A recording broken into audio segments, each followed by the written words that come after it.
श्री स्वामी समर्थ। मी मोहिनी विजय निंबाळकर तुमचे आपल्या यूट्यूब चॅनलमध्ये खूप खूप स्वागत आहे। आजच्या व्हिडिओमध्ये आपण बघणार आहोत चप्पल किंवा बूट उलटी पडल्यास काय होते, नक्कीच जाणून घ्या।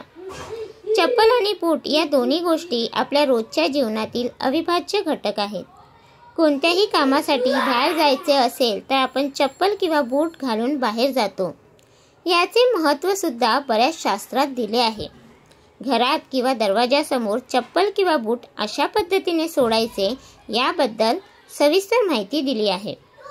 बऱ्याच वेळेस असे होते की नकळत आपल्या हातून दरवाजासमोर सोडलेली चप्पल किंवा बूट उलटी पडते। ज्यावेळेस उलटी पडलेली चप्पल लगेच सरळ करायला हवी। जर का वारंवार चप्पल उलटी पडत असेल तर ही गोष्ट आपल्या घरासाठी योग्य नाही। ज्या घरात सतत चप्पल उलटी पडत असेल तर घरात वादविवाद होत जातात।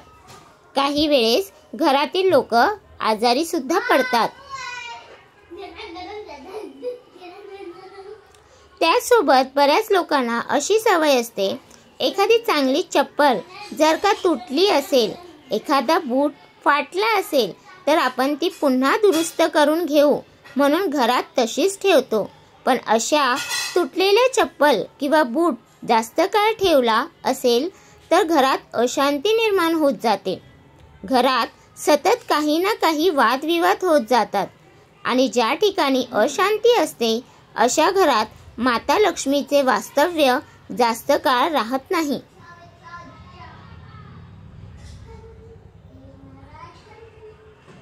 काही लोकांना बाहेरून आल्यावर आपल्या मुख्य दरवाजासमोर चप्पल सोडून आत येण्याची सवय असते।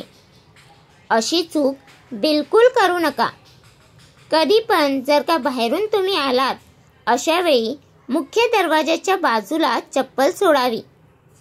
जर का तुम्ही मुख्य दरवाजासमोर चप्पल सोडणार असाल तर तुमच्या घरात नकारात्मक गोष्टींचा प्रभाव जास्त प्रमाणात होऊ शकतो।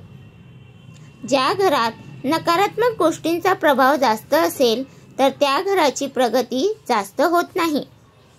तर तुम्हाला हा माझा व्हिडिओ कसा वाटला प्लीज कमेंट करून नक्की सांगा। व्हिडिओ आवडला असेल तर लाईक करा, कमेंट करा आणि शेअर करायला विसरू नका। आणि तुम्ही अजूनपर्यंत आपल्या चॅनलला सबस्क्राईब केलं नसेल तर प्लीज जाऊन चॅनलला नक्की सबस्क्राईब करा। तर भेटूया उद्या एका नवीन व्हिडिओ सोबत। श्री स्वामी समर्थ।